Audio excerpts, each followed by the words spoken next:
Indian herbal heritage, उसमें ये क्षमता है कि वो अनहोनी को होनी कर दे। Hello everyone, I'm Medha Singh from Jivana Herbals, an esthetician and cosmetologist and your skin and hair specialist. आज का टॉपिक है स्वेट और बॉडी ओडर। दोनों आपस में एक दूसरे से जुड़े हुए हैं। स्वेट को लेकर आपकी बहुत सारी धारणाएं हैं कि सनस्क्रीन लगाने पर पसीना ज्यादा निकलता है, पसीना ज्यादा निकल रहा है तो मेरी स्किन ऑयली है, पसीना ज्यादा निकल रहा है उससे बदबू आ रही है तो मैं कॉन्शियस हो जा रही हूँ या हो जा रहा हूँ, मेरे पूरे कपड़े भीग जाते हैं, ये कोई बीमारी है, ये कोई परेशानी, इसे कैसे ठीक करें। ये बीमारी नहीं है, ना ये कोई परेशानी है। अगर आप कुछ मेजर्स इंप्लीमेंट कर लें तो ये चीज कंट्रोल में आ जाएगी, लेकिन इसे खत्म करने की कोशिश ना करें। क्यों ना करें? ये एक बहुत अच्छी प्रक्रिया है जो शरीर अपनाता है अपनी अंदरूनी गंदगी बाहर निकालने के लिए, जिसे आप कहते हैं डिटॉक्सिफिकेशन। आप डिटॉक्सिफाइंग ड्रिंक्स पीना चाहते हैं, आप डिटॉक्सिफाइंग मेजर्स अपनाना चाहते हैं, अरे आपका शरीर तो स्वयं डिटॉक्सिफाइंग प्रोसीजर्स उसके पास रख रहा है और वो आपको वरदान के रूप में दे चुका है और उसी से सारी गंदगी निकाल रहा है स्वेट ग्लैंड्स के थ्रू। ओवर स्वेटिंग तो नहीं, लेकिन स्वेटिंग होकर आप थोड़ी सी स्वेटिंग में परेशान होते हैं तो जो ऑप्टिमल स्वेटिंग आपको होती है आपके लिए वो ओवर स्वेटिंग होती है। तो आज से ये नजरिया बदल दीजिए कि ओवर स्वेटिंग हो रही है, ह्यूमिड वेदर है, स्वेटिंग तो होगी ही। सनस्क्रीन लगाई है तो फिजिकल मिनरल सनस्क्रीन है, थोड़ी देर के लिए स्वेटिंग होगी ही। इसीलिए कहा जाता है कि फैन के नीचे रहकर आप सनस्क्रीन लगाने के बाद 10 मिनट तक बैठें और फिर उसके बाद आप बाहर निकलें। स्वेटिंग हो रही है तो आपकी स्किन ऑयली है, ऐसा बिल्कुल नहीं है। आप पूरा वीडियो देखेंगे तो आपको पूरा फायदा मिलेगा, क्योंकि इसमें सॉल्यूशंस भी हैं और उसके साथ साथ कई सारे रीजंस हैं बॉडी ओडर को लेकर। तो वो रीजंस के भी सॉल्यूशंस हैं जो पास्ट के वीडियोस में मैं दे चुकी हूँ। आप लाइक और सब्सक्राइब जरूर करिएगा वीडियो को अगर आपको इन्फॉर्मेशन अच्छी लगती है तो, और पूरा वीडियो देखिएगा। जब आप पूरा वीडियो देखते हैं और लाइक करते हैं तो YouTube वीडियो को प्रमोट करता है, वो हमारे लिए बहुत अच्छा है, मोटिवेशनल है कि आपने लाइक किया, पूरा वीडियो देखा। और आगे इन्फॉर्मेशन जब YouTube पुश करता है ऐसे में तो बहुत सारे लोगों के लिए ये इन्फॉर्मेशन काम आती है। तो आपका लाइक करना, आपका व्यू करना, आपका सब्सक्राइब करना बहुत इंपॉर्टेंट है। चलिए शुरू करते हैं। जब ह्यूमिड वेदर्स में हम स्वेट आउट होते हैं, नेचुरली हमें पसीना ज्यादा निकलता है तो हमारा लिम्फेटिक सर्कुलेशन बूस्ट होता है, तभी हमारे लिम्फ में जितनी भी गंदगी है वो बाहर निकलती है। क्या है लिम्फ? मैं पहले भी समझा चुकी हूँ, लेकिन इन शॉर्ट अभी भी बता देती हूँ। हमारे ब्लड के पास एक पंप है, हार्ट, जो पूरे बॉडी में ब्लड को पंप अप करता है, उसी की वजह से पूरी बॉडी में ब्लड फ्लो करता है। ब्लड के पैरेलल एक सफेद तरल पदार्थ फ्लो कर रहा होता है, उसे हम कहते हैं लिम्फ। लिम्फ के पास कोई पंप नहीं है। हमारी एक्टिविटीज, हमारा बोलना, हाथ हिलाना, चलना, एक्सरसाइज करना, ये उसके पास पंप का काम करते हैं। तो उसकी वजह से जब हमारी लाइफस्टाइल सेडेंटरी होगी तो हमारा लिम्फ बिल्कुल भी अच्छे से फ्लो नहीं करेगा और उसका जो सर्कुलेशन है वो प्रॉपरली नहीं होने की वजह से हम ब्लोट भी कर सकते हैं, हमारा चेहरा भी ब्लोट कर सकता है। तो जब हमारी एक्टिविटी अच्छी होती है, ऑप्टिमल होती है, तो ये जो लिम्फ है ये ब्लड से जितनी भी गंदगी लेता है वो यूरिन मोशन पसीने के थ्रू और हमारे ब्रेथ के थ्रू बाहर फेंकता है। तो ये एक नेचुरल डिटॉक्सिफाइंग प्रोसीजर हमारे शरीर में अपने आप चल रही होती है और स्वेट से सबसे ज्यादा गंदगी निकलती है। इसीलिए आज ही से स्वेट से प्यार करना शुरू कर दीजिए, क्योंकि आप जितने भी डिटॉक्सिफाइंग ड्रिंक्स पीना चाहते हैं, डिटॉक्सिफाइंग प्रोसीजर्स इंप्लीमेंट करना चाहते हैं कि डिटॉक्सिफिकेशन प्रॉपरली होगा तो मैं शारीरिक रूप से स्वस्थ रहूंगी और मैं सुंदर भी रहूंगी, ये भावना अगर आपके मन में है तो स्वेट आपका फ्रेंड है। लेकिन आप अगर सनस्क्रीन लगाने के बाद स्वेट आउट करते हैं तो आपको ध्यान देना है कि सनस्क्रीन फिजिकल मिनरल सनस्क्रीन है और उसे लगाने के बाद 10 मिनट तक, 15 मिनट तक आपको टोटली इनएक्टिव हो जाना है। अंडर द फैन या एसी के सामने बैठकर पूरी तरह से स्वेट ग्लैंड्स को ओवर एक्टिव होने से रोकना है, क्योंकि सवेरे से आप पूरी तरह से एक्टिव हैं तो पसीना तो आपको आएगा ही। जल्दी जल्दी काम करते हैं, ऑफिस जाना है या जल्दी काम कर रहे हैं क्योंकि आपको घर के काम निपटाने हैं, तो उसके बाद जब आप नहाकर सनस्क्रीन लगाते हैं तो आपके स्वेट ग्लैंड्स तो पूरी तरह से एक्टिव हैं और वो पसीना तो बाहर फेंकेंगे ही, क्योंकि नहाने के बाद जब बॉडी को ठंडक मिलती है और फिर ठंडक के बाद नॉर्मल टेम्परेचर पर आती है बॉडी, स्किन या बॉडी, तो वो उसके लिए थोड़ी सी गर्मी सी उसे महसूस होती है कि ठंडक से, ठंडे पानी से नॉर्मल पर आना। तो फिर से स्वेट ग्लैंड्स एक्टिव हो जाती हैं और ज्यादा पसीना बाहर आता है। ऐसे में आपको 10 से 15 मिनट शिथिल होना आवश्यक है। तो पहली गलतफहमी आपकी कि कोई सनस्क्रीन या मॉइस्चराइजर बॉडी पर या बॉडी लोशन लगाने से मैं स्वेट आउट हो रहा हूं या हो रही हूँ, ये यहीं पर खत्म होगी। दूसरी गलतफहमी है कि स्वेटिंग ज्यादा होती है, इसका मतलब मेरी स्किन ऑयली है।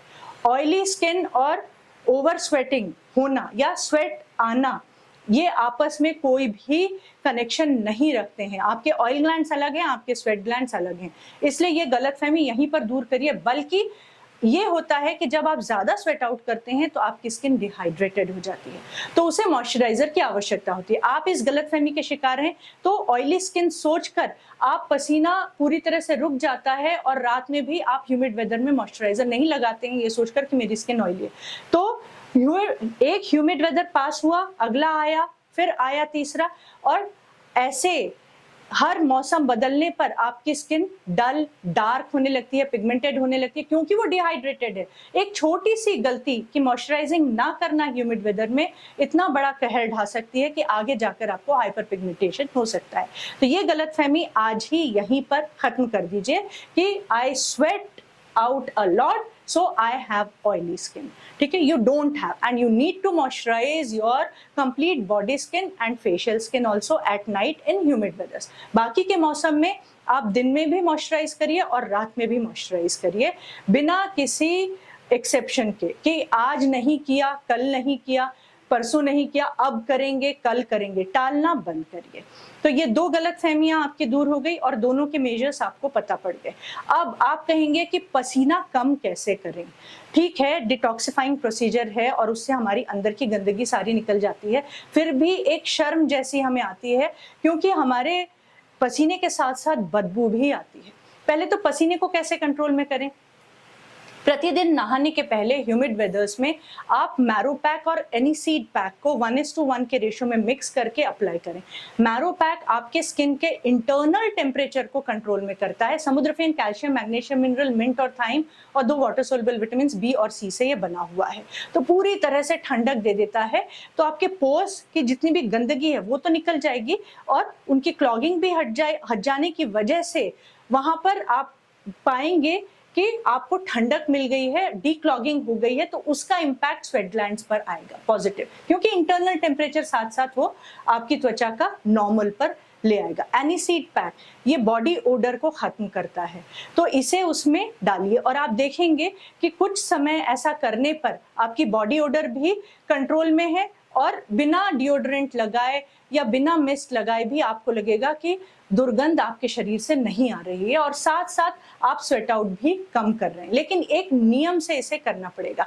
अब बॉडी ओडर के कई कारण हैं। आपका प्रोसेस्ड कार्बोहाइड्रेट्स का इंटेक ज्यादा होना, आपके स्पाइसेस का इंटेक ज्यादा होना और ओवर ईटिंग की हैबिट होना, ओवरवेट आपका है, मतलब आप हैं ओबीस, तो ये सारे कारण हैं कि आपके बॉडी से बैड ओडर आ रही है, क्योंकि कहीं ना कहीं आपके कोलोन एरिया में गंदगी रुक जाती है और वो पूरी तरह से नहीं निकल पाती आपके गंदे बैड फूड हैबिट्स की वजह से। गंदा शब्द, बैड और गंदा दोनों को दिखाना, बताना यहाँ पर बेहद जरूरी है, क्योंकि आप समझते ही नहीं है कि आपने कोई गंदा काम किया है। अगर आपने प्रोसेस्ड कार्बोहाइड्रेट्स खाए हैं तो आप तो ये समझते हैं कि आप रिलिश कर रहे हैं, आप एंजॉय कर रहे हैं। जी नहीं, वो बहुत बड़ा गंदा काम है, क्योंकि वो गंदगी अब अंदर रुक गई है, अब वो सड़ेगी और पूरी तरह से निकलने के पहले 6-7 दिन लग जाते हैं कभी कभी इस ढंग के फूड्स को और रिसाइकल्ड ऑयल को डाइजेस्ट होने में।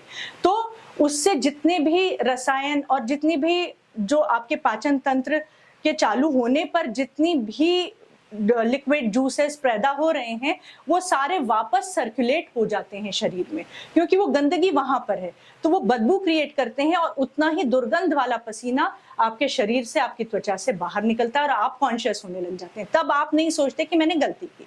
दूसरी कमी होती है कॉन्स्टिपेशन की प्रॉब्लम। गट हेल्थ वीडियो में मैंने कॉन्स्टिपेशन प्रॉब्लम आपकी कैसे ठीक हो ये बताया है। 40 मिनट का वो वीडियो अवश्य है, लेकिन पूरे परिवार के साथ देखना आवश्यक है, क्योंकि कॉन्स्टिपेशन जड़ है बहुत बड़ी बड़ी समस्याओं की। तो इसे ठीक कर लीजिए। और जिनको कॉन्स्टिपेशन होता है उनके दुर्गंध तो आती है, अगर वो स्वेट आउट ज्यादा भी नहीं करते हैं तो भी उनके आर्मपिट से और हर जगह से बदबू आती है, उनके मुंह से भी बदबू आती है। तो ये प्रॉब्लम आप ठीक कर लीजिए। और जब आप एनीसीड पैक, मैरो पैक अप्लाई करेंगे तो उसके ऊपर रबिंग स्क्रबिंग मत करिएगा। इससे अगर आप घर्षण पैदा करते हैं तो उसका फायदा होने के बजाय नुकसान ही हो जाएगा। घर्षण से एक्ने आते हैं, ओवर हीट हो जाती है स्किन, और उसके साथ साथ आपके स्वेट ग्लैंड्स भी एक्टिव हो जाएंगे। आप करने जा रहे हैं अच्छा काम, लेकिन आप कर रहे हैं बिल्कुल विपरीत, उसका रिजल्ट उसका विपरीत आपको मिलेगा। तो बस लगा के इसे सुखाना है बॉडी पर, और नहाने के बाद फिर मॉइस्चराइज कर लीजिए। सुखाना मतलब मात्र 15 मिनट रखना, उतने में जितना सूख जाए। सुखाना पूरी तरह से नहीं है, सिर्फ 15 मिनट रखना है, ये याद रखिए। तो ये अगर मेजर्स आप अपना लेते हैं तो जितना स्वेट आपके बॉडी से निकलेगा उतना डिटॉक्सिफिकेशन परफेक्ट हो रहा है, ये जब आप मान के चलेंगे तो आपका मन भी शांत रहेगा और वो स्ट्रेस ओवर एक्टिव नहीं करेगा स्वेट ग्लैंड्स को। तो ये पूरी प्रक्रियाएं अपनाइएगा और आप देखेंगे कि स्वेट से आप परेशान नहीं हो रहे हैं, आपकी गलतफहमियां भी दूर हो गई हैं, आपने कॉन्स्टिपेशन भी ठीक कर लिया है और दुर्गंध भी नहीं आ रही है। Thank you so much. आज के लिए इतना ही काफी है। ये वीडियो अवश्य शेयर करिएगा अपनों से, और जिनको जरूरत है ज्यादा, आपके फ्रेंड सर्कल में किसी को ये परेशानी है तो उनसे अवश्य शेयर करिएगा।